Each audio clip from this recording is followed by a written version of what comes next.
in Science, Chapter 12, we were discussing.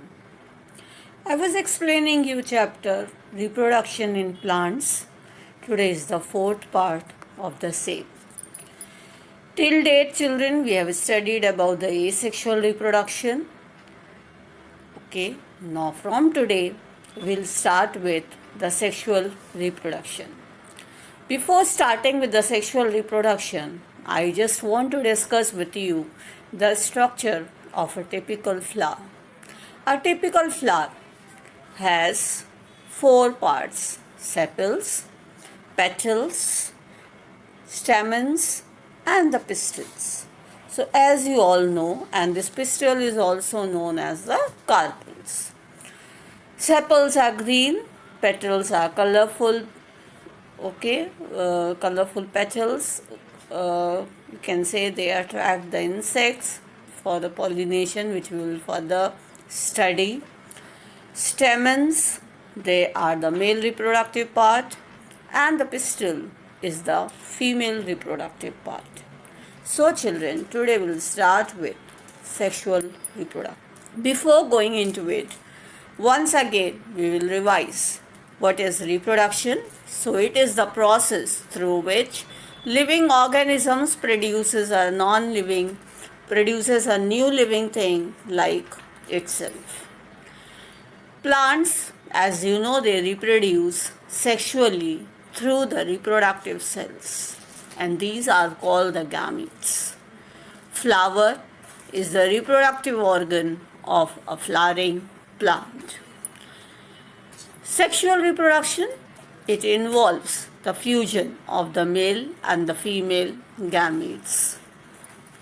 As already just now I told you that the pistil and the pistil and the stamen, they are considered to be the male and the female reproductive organs of a plant. So these produce male gamete and the female gamete. Male gametes contains anthers, which contain the pollen grains and which produce the male gamete. I hope all of you know the structure of the male gamete, that is your stamen. Okay, and it looks like this when you look into the entire flower. Then comes the female gametes, which is a pistil. It consists of a stigma, style, and ovary. This ovary contains one or two ovules. So in between the anthers, in between the stamens, we have the pistil.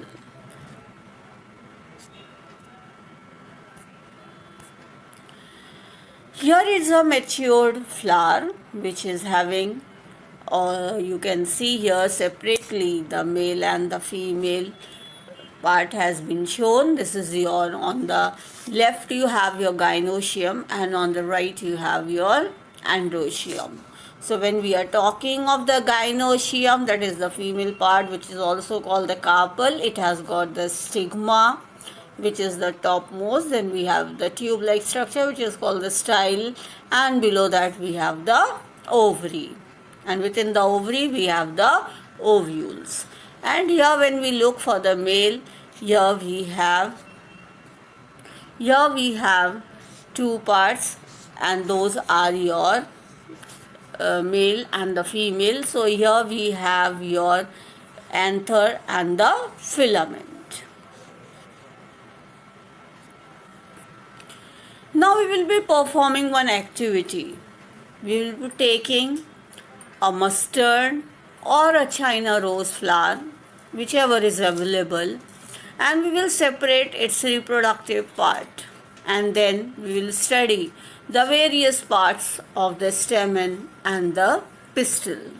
So here on the screen you can see we have your your mustard flower, and we have the China rose, and we have one more different flower.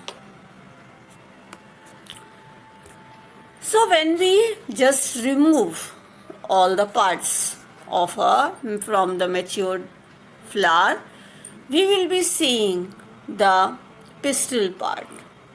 Okay, and this pistil is, you can see here in between, it is there, okay, in between, okay, and on the sides you have the stamen.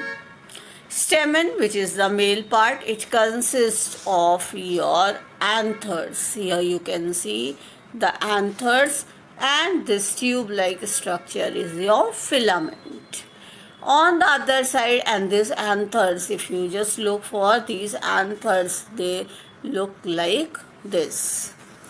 On the other side, when we see the pistil, okay, when you see the entire flower, it is the female reproductive part look like this, and already I told you it has got the three parts, okay, and those three parts are your style, stigma, and the ovary.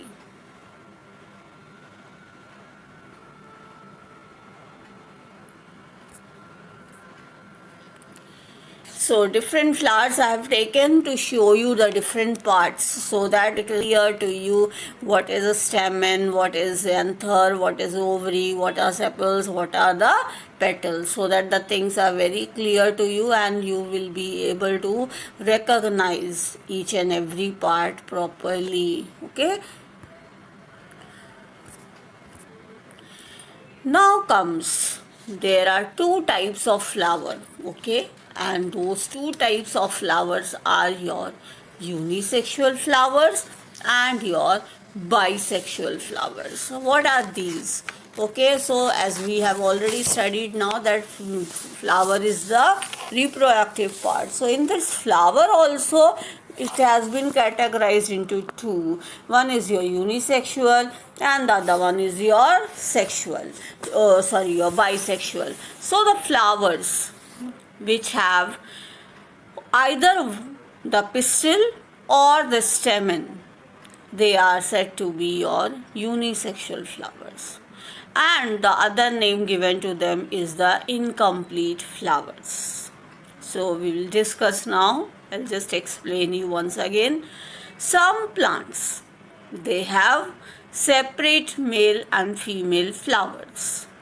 The male flower has only the male reproductive part, which is called the stamen, whereas the female flower has only the female reproductive part called the pistil.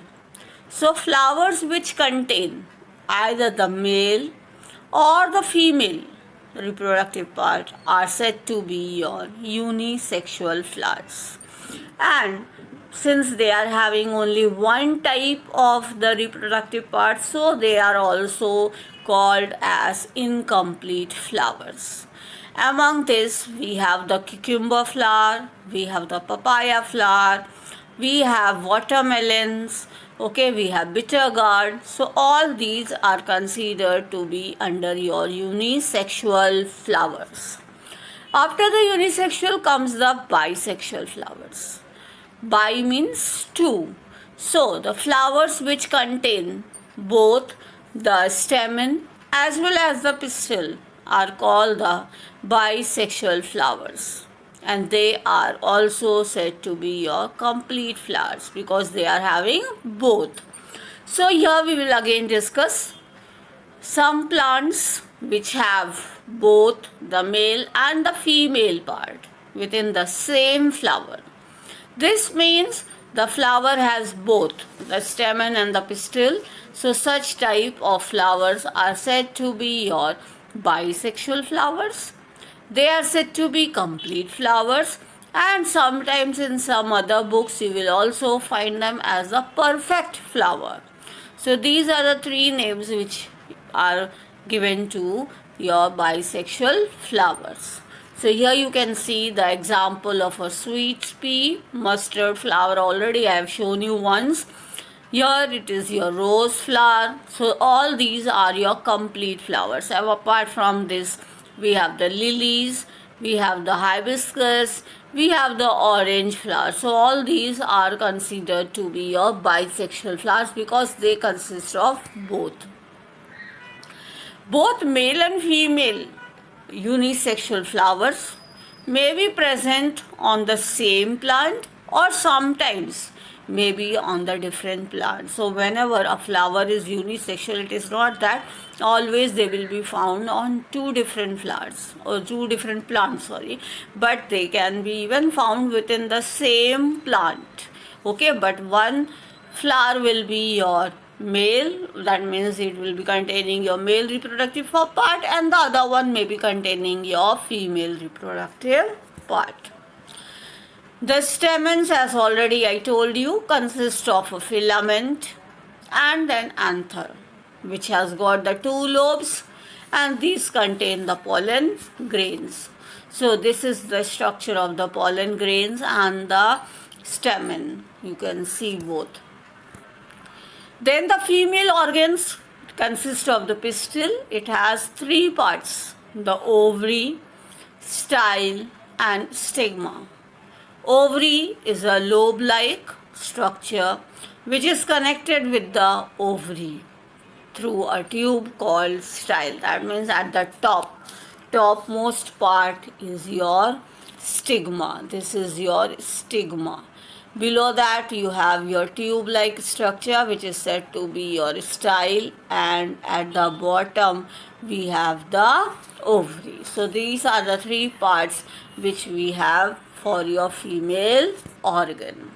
So here again you can see within the same flower we have the androecium and the gynoecium, that is your stamen and the pistil. Apart from that, we have this way, you can see the different parts of your pistil and the stamen. So within the pistil we have a stigma at the top, as I told you, then we have the stigma at the top, then we have the style in between, that is your tube like, we have the ovary. In the ovary we have the ovules, okay, and these are also said to be your eggs. And then when we talk of the male part, here you have at the top the anthers, which consist of the pollen grains, and below that we have the tube-like structure which is said to be your filament. So this is how the structure of the male and the female part is there. Either you can say the androecium and gynoecium are present. So once again here also you can see I have just given so many pictures so that the male and the female part becomes very clear to you, where are they located and how is their structure. Here you can see how the ovary is there, okay, so ovary is there in between the anthers, as I said, and within the ovary this is the ovule, okay, so this is the location of the ovule. You can see in different pictures and different figures, either you can say in different flowers. I will be showing you how it is located and where it is located. So everywhere you can just see the location of the ovary and the ovule.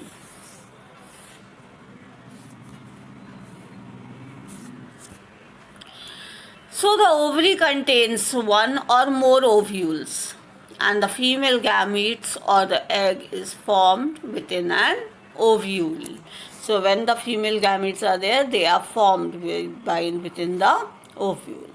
During the sexual reproduction, the male and the female gametes, they fuse together, and when they fuse together, they form the zygote. So zygote is your diploid cell now, which I have not studied, but I am just telling you. We have 1 plus 1, that means one haploid cell of your male and the haploid cell of the female, which joins together to form a diploid cell, and that is your zygote, which you will be studying in your higher classes. Here again you can see how the fusion of the male and the female gamete has taken place, and it has given rise to your zygote. So here if you say this is your male, this is your female, so two gametes joining together to form a zygote. In the next period, children, we will be studying about the pollination. After sexual reproduction comes the pollination, how it is taking place. So for that I have just shown you Okay, it is taking place with the help of sometimes by few of the agents. So today we studied about the sexual reproduction in the flowers.